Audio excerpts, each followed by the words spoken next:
Hello friends, I am ध्रुव सुदन। आज हम लोग चालू करेंगे साइंस सब्जेक्ट का फर्स्ट चैप्टर लाइफ प्रोसेसेस। ठीक है। एनसीईआरटी के अंदर ये चैप्टर 6th है, बट हम लोग इसको सबसे पहले क्यों चालू कर रहे हैं, क्योंकि ये इजी टॉपिक है। ठीक है, इजी है, थोड़ा सब बच्चों को जल्दी जल्दी याद हो जाता है और इसके अंदर से क्वेश्चंस भी ज़्यादा मार्क्स के आते हैं। नॉर्मली सेक्शन डी और सेक्शन सी के क्वेश्चन इसी में से आते हैं।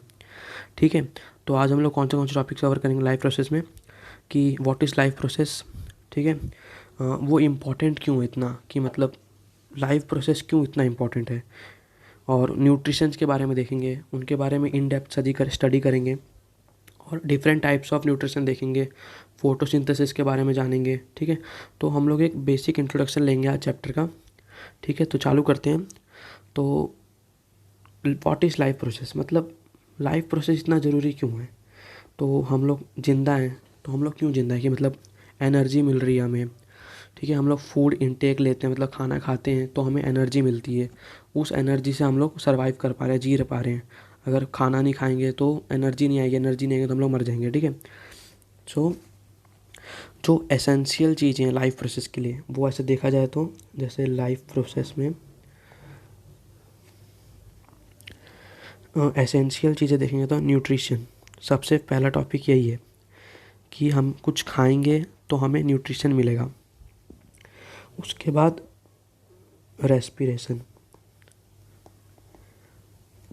ठीक है, और उसके बाद ट्रांसपिरेशन एंड लास्ट में आता है एक्सक्रिएशन, कि हम लोग कुछ भी खाते हैं, एनर्जी मिलती है, उसके बाद जो वेस्ट प्रोडक्ट होता है वो हमारी बॉडी में से बाहर जाता है, उसको बाहर निकालना ज़रूरी है। ठीक है, सो हम लोग बेसिकली स्टार्ट करते हैं कि न्यूट्रिशंस क्या होता है। ठीक है, procurement of food is nutrition, मतलब खाना खाना। अगर लेमन लैंग्वेज में देखें तो हम लोग खाना खाते हैं, कुछ भी दाल चावल रोटी सब्जी, उससे हमें एनर्जी मिलती है, तो वो एक तरह का न्यूट्रिशन है हमारी बॉडी के लिए। हर ऑर्गेनिज्म के लिए, हर तरह के लोग जानवरों के लिए अलग अलग टाइप के न्यूट्रिशंस होते हैं। जैसे हर किसी, जैसे हम लोग दाल चावल रोटी सब्जी खाते हैं, वैसे ही अगर कार्निवोरस लोगों को देखें, वो मीट खाते हैं दूसरे एनिमल्स का, तो वो अलग अलग डिपेंड करता है कि किस बारे में हम लोग किसके बारे में बात कर रहे हैं। ठीक है, अगर मोड्स ऑफ न्यूट्रिशन देखेंगे, मतलब डिफरेंट टाइप्स ऑफ न्यूट्रिशन देखेंगे, तो there are 2 types of nutrition, autotrophic and heterotrophic. ठीक है, ऑटोट्रॉपिक मेनली क्या होता है, जो खुद से खुद का खाना बना ले, जैसे कि ग्रीन प्लांट्स। ठीक है, जो मतलब खुद का खाना खुद प्रिपेयर कर लेते हैं। तो और हेटरोट्रॉपिक क्या होते हैं, जैसे कि हम लोग।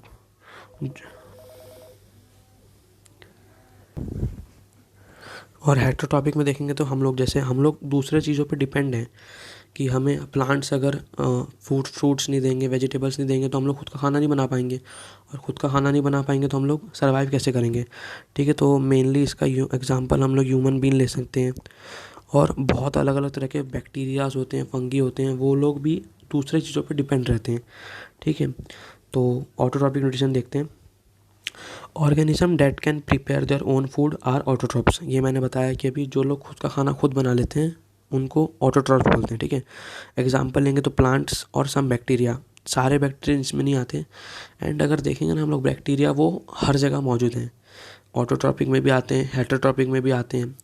तो इनके बारे में कुछ बोल नहीं सकते कि हर जगह पे मिल जाएंगे आपको। ठीक है, तो अब प्लांट्स फूड कैसे प्रिपेयर करते हैं, अब उसका भी एक प्रोसेस है, उस प्रोसेस को कहते हैं हम लोग फोटोसिंथेसिस। ठीक है, तो मेनली अगर हम फोटोसिंथेसिस को देखें तो इसके ये 2 वर्ड से बना है, ये photo and synthesis. Photo means, photo का मतलब क्या होता है, लाइट, और सिंथेसिस का मतलब है टू प्रिपेयर और टू कुक, मतलब कुछ बनाना या कुछ भी बनाना, उसका मतलब होता है। तो यहाँ पे वही लिखा है, photo means light and synthesis means to prepare. Thus, it is the process of formation of food by plant in the presence of sunlight. ठीक है, अब इसमें इंग्रेडिएंट्स ऑफ फोटोसिंथेसिस, जैसे हम लोग कुछ भी खाना बनाते हैं, कुछ भी चीज़, तो उसके लिए चीज़ें चाहिए होती हैं, नमक मिर्च हल्दी, ये सब चाहिए होता है। ठीक है, हमें तो प्लांट्स उसके लिए उनको क्या क्या इंग्रेडिएंट्स चाहिए होते हैं कि वो लोग अपना फूड प्रिपेयर कर सकें। तो मेनली उसके पास ऐसे 4 इंग्रेडिएंट्स हैं, जैसे सनलाइट। ठीक है। Chlorophyll,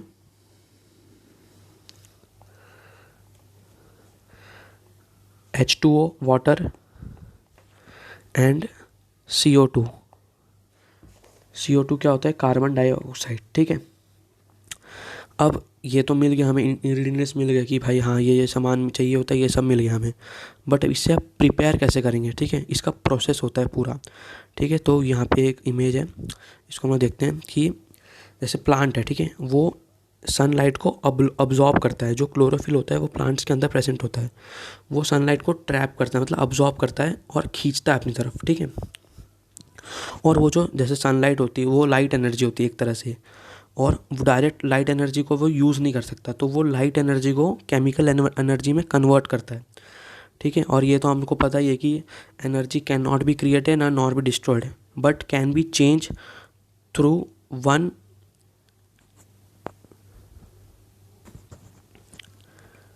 one form to another. ठीक है, तो ऐसे ही लाइट एनर्जी को केमिकल एनर्जी में कन्वर्ट कर दिया। ठीक है, और सिर्फ इसी से नहीं होता, इसमें फोटोलिसिस ऑफ वाटर भी होता है। फोटोलिसिस मतलब क्या होता है? Break down of water, water के मॉलिक्यूल्स को तोड़ देते हैं। ठीक है, तो जैसे हम लोग ये डायग्राम बनाते हैं यहाँ पे, ये लीव है, ठीक है, और ये सन है, ऐसे मान लो। ठीक है, इसमें इसकी लाइट्स आ रही है। ठीक है, ठीक है, और इसमें यहाँ से जैसे समझो इसमें इसको CO2 चाहिए होता है। ठीक है, कार्बन डाइऑक्साइड, इसको CO2 मिलता है तो ये ऑक्सीजन रिलीज़ करता है। तो ऑक्सीजन हमें ज़रूरी होती है सर्वाइवल के लिए। ठीक है, और हम लोग कार्बन डाइऑक्साइड रिलीज़ करते हैं। ठीक है, और इसका मेनली एक केमिकल रिएक्शन है जिसको हमें याद करना होता है।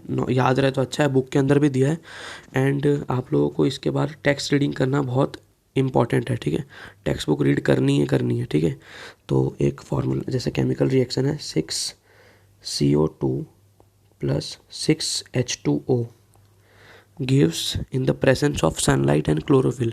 ठीक है, यहाँ पे लिख नहीं रहा हूँ मैं, यहाँ पे आएगा वो। ठीक है, तो हमें ये देगा C6H12O6 + 6O2। तो ये क्या बन गया? ये ग्लूकोज एंड ऑक्सीजन।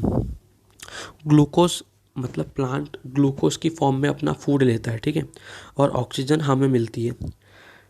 ये वाटर और कार्बन डाइऑक्साइड के ब्रेकडाउन से इनका presence of sunlight and chlorophyll, ये जो पूरा रिएक्शन टेक प्लेस हुआ, इसको हम लोग कहते हैं फोटोसिंथेसिस। ठीक है, अब ठीक है, फोटोसिंथेसिस का प्रोसेस समझ में आ गया, बट ये होता कहाँ पे? प्लांट्स के अंदर होता कहाँ पे है?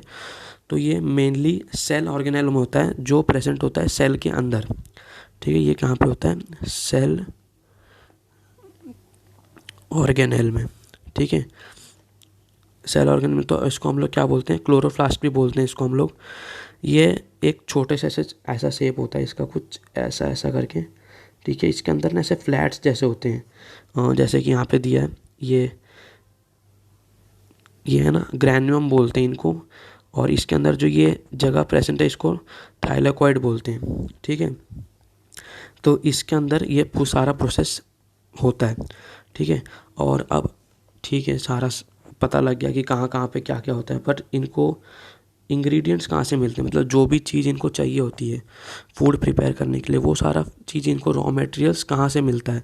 तो जैसे वाटर चाहिए होता है और मिनरल्स चाहिए होते हैं, वो इनको सॉइल से मिल जाते हैं।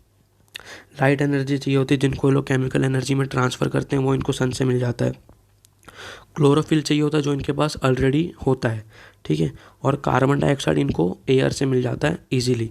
ठीक है, अब हम लोग तो जैसे हम लोग को तो ऑक्सीजन चाहिए होती है, हम लोग, हमारे पास नोज़ है, लंग्स है, जिससे हम ब्रीथ कर सकते हैं, बट प्लांट्स के पास कहाँ होता है ये सब? प्लांट्स के पास तो कोई नोज़ ना लंग्स हमें दिखता नहीं है। ठीक है, तो वो लोग गैस एक्सचेंज कहाँ से करते हैं? मतलब CO2 लेना, O2 रिलीज़ करना, ये सब प्रोसेस कहाँ से होता है? तो ये सब प्रोसेस होता है एक होल लाइक स्ट्रक्चर से। एक होल होता है, और पोर्स बोल सकते हैं हम, इनको हम लोग बोलते हैं स्टोमाटा। ये प्लांट के लीव्स के अंदर प्रेजेंट होता है। ये जो है ना, ये बीच की जगह, ये इसको हम बोलते हैं स्टोमाटा। ठीक है, और ये स्टोमाटा सिर्फ एक, मतलब इसके बाजू में ना गार्ड सेल दिए हैं, जैसे ये होता है, और इसके बाजू में ऐसे बीन्स शेप के किडनी लाइक शेप के गार्ड सेल होते हैं। अब ये गार्ड सेल ऐसे फ्री में नहीं, इनका बहुत बड़ा रोल होता है स्टोमाटा की ओपनिंग और क्लोजिंग के अंदर। मतलब स्टोमाटा कब खुलेगा, कब बंद होगा, उसका होल में से कब गैसेस इनटेक और आउट होगी, कब कब वो ऑक्सीजन रिलीज़ करेगा, कब CO2 लेगा, ये सब इनके ऊपर डिपेंड करता है, जिनको हम बोलते हैं गार्ड सेल। ठीक है, गार्ड सेल का प्रोसेस जैसे यहाँ पे दिया है। ठीक है, ये ओपन स्टोमाटा है, ये क्लोज स्टोमाटा है। ठीक है, इसमें क्या होता है, मेनली हम एक स्ट्रक्चर बनाते हैं, जैसे ये गार्ड सेल हो गए और ये बीच का क्या हो गया, स्टोमाटा। ठीक है, इसमें क्या होता है, इनके आजू बाजू में ना छोटे छोटे छोटे छोटे सेल होते हैं। ठीक है, जिनके अंदर से जब इनके अंदर वाटर जाता है, मतलब पानी जाता है, तो ये गार्ड सेल फूल जाते हैं। और जब ये फूल जाते हैं तो इनके अंदर का जो बीच का जो होल होता है ये ओपन हो जाता है। जब ये, जैसे हम लोग कोई बलून ले ले, उसमें कुछ पानी डाल देंगे तो वो फूल जाएगा। ठीक है, और अगर जब इनमें से पानी निकल जाता है, मतलब जब इनके पास पानी नहीं रहता है, जब एकदम ये श्रिंक हो जाते हैं, जब इन सेल्स में से पानी निकल जाता है तो ये एकदम श्रिंक हो जाते हैं और ये जो होल होता है ये बंद हो जाता है। तो ये एकदम ऐसे हो जाते हैं, जैसे ऐसे बिल्कुल एकदम छोटा सा ओपनिंग रहती है, बिल्कुल वो बंद हो जाते हैं। ठीक है, तो और जैसे हम लोग, जैसे बैलून का एग्जांपल लिया था, तो बैलून को अगर फोड़ देंगे तो वो एकदम कैसा पिचकू सा बन जाएगा, उसमें से कुछ जाएगा नहीं कुछ। तो वही होता है इनके साथ, सेम प्रोसेस इनका होता है। गार्ड सेल के ऊपर डिपेंड करता है मेनली कि कब वो लोग ऑक्सीजन रिलीज़ करेंगे, CO2 इनटेक करेंगे, सब। मतलब opening and closing of stomata is mainly observe and take place by stomata, sorry guard cell. Okay, फिर हम लोग आते हैं हेटरोट्रॉपिक न्यूट्रिशन के ऊपर। हेटरोट्रॉपिक न्यूट्रिशन में, हाँ, जैसे मैंने बताया कि हम लोग दूसरे लोगों के ऊपर, दूसरे प्लांट्स के ऊपर डिपेंडेंट हैं खाना बनाने के लिए खुद का। मतलब हम लोग के सर्वाइवल के लिए प्लांट्स ज़रूरी हैं, एसेंशियल हैं वो। ठीक है, अब हेटरोट्रॉपिक के अंदर 3 तरह के होते हैं, उसके डिफरेंट टाइप्स होते हैं। एक होता है parasitic, saprophyte and holozoic nutrition. Holozoic mainly amoeba में होता है, एक छोटा सा ऑर्गेनिज्म होता है जिसको हम लोग अपनी आंखों से देख भी नहीं सकते। तो इसके अंदर का न्यूट्रिशन भी हम देखेंगे कि सारे प्रोसेस कैसे होते हैं। ठीक है, तो हम लोग फर्स्टली बात करते हैं पैरासाइट के ऊपर। पैरासाइट्स क्या होते हैं, जो दूसरों के ऊपर रहते हैं। जैसे कि यहाँ पे एग्जांपल दिया टिक्स क्या होते हैं, जो बालों में जू हो जाती है, जो हमारी बॉडी के ऊपर रह रही है। ठीक है, और मेनली पैरासाइट के बारे में ऐसा बोलते हैं कि जिस थाली में खाता है उसी में छेद करता है, कि मतलब जहाँ से इसको न्यूट्रिशन मिल रहा है। ठीक है, अब हमारे बाल में जू है, वो कोई अच्छी बात तो है नहीं। ठीक है, हमारे बालों को नुकसान ही करता है वो। तो वही है, जहाँ से इसको फूड मिल रहा है ये उसी चीज़ को डैमेज करता है। ठीक है, ठीक है, तो और पैरासाइट्स होते हैं ऐसे, और ये होते हैं सेप्रोफाइट्स मेनली गंदी जगहों पे रहते हैं। जैसे गंदी जगह कैसे बोलेंगे, जैसे जहाँ कोई जानवर मर गया, सड़ रहा है, ऐसी जगह पे ये सेप्रोफाइट्स रहते हैं। बट इनका मतलब नेचर में बहुत बड़ा रोल है। अगर सेप्रोफाइट्स नहीं होते, तो जैसे कोई भी जानवर मर गया, कोई भी कहीं पे कोई चूहा मर गया, कुछ भी मर गया, तो वो बॉडी डिकम्पोज होती नहीं अगर ये लोग मौजूद नहीं होते, सेप्रोफाइट्स। ठीक है, तो सेप्रोफाइट्स का बहुत इंपॉर्टेंट रोल है हमारे नेचर में, कि ये लोग कोई भी चीज़ को डिकम्पोज कर देते हैं। नहीं तो हर जगह पे कोई केले का छिलका गिरा है, कुछ भी गिरा है, तो वो वैसा का वैसा पड़ा रहता है। अभी भी बहुत गंदगी है, पर फिर भी जो चीज़ ये लोग डाइजेस्ट कर सकते हैं वो ये लोग डाइजेस्ट कर लेते हैं। ठीक है, यहाँ पे कोई जानवर मर गया, कुछ भी मर गया, तो जैसे देखा वो थोड़े दिनों बाद वो डिकम्पोज होने लग जाता है। तो ये सेप्रोफाइट्स का काम होता है।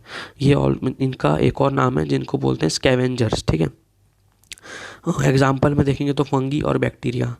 बैक्टीरिया यहाँ पे भी आ गया, मैंने पहले ही बोला था कि बैक्टीरिया का कोई वो नहीं है, वो कहीं हर जगह मिल जाता है बैक्टीरिया। ठीक है, और इसका एक और एग्जाम्पल भी ले सकते हैं हम लोग, जैसे मशरूम भी एक तरह का सेप्रोफाइट ही होता है। मशरूम में आपने देखा होगा तो ज़्यादातर वो गंदगी जगहों पे होता है, और ये खुद का खाना नहीं बना सकता मशरूम, तो ये इनके ऊपर ही डिपेंड होता है। दूसरे मतलब जो गंदी चीज़ें होती हैं उनसे ही इनको उसको खाना मिलता है, तो ऐसा होता है। ठीक है, तो आज के लेक्चर में हमारा इतना ही है। अभी हमारा क्या बच गया है, हमारा बच गया है, अगर इसमें देखेंगे तो होलोजोइक न्यूट्रिशन बचा है एमोबा का, और ये हम लोग कल पढ़ेंगे। ठीक है, और क्या बोलते हैं, कल हम लोग करेंगे ह्यूमन बॉडी के अंदर जो डाइजेशन टेक प्लेस होता है। जो हमने अभी सारे न्यूट्रिएंट्स को देख लिया, सारे ऑर्गेनिज्म का देख लिया, एमोबा का भी देख लेंगे अभी हम, ठीक है। बट ह्यूमन बॉडी हमारे खुद के अंदर कैसे प्रोसेस होता है ये सारा, तो हम लोग कल डाइजेशन सिस्टम भी देखेंगे पूरा, ठीक है। सो आज के लिए बस इतना ही। Thank you.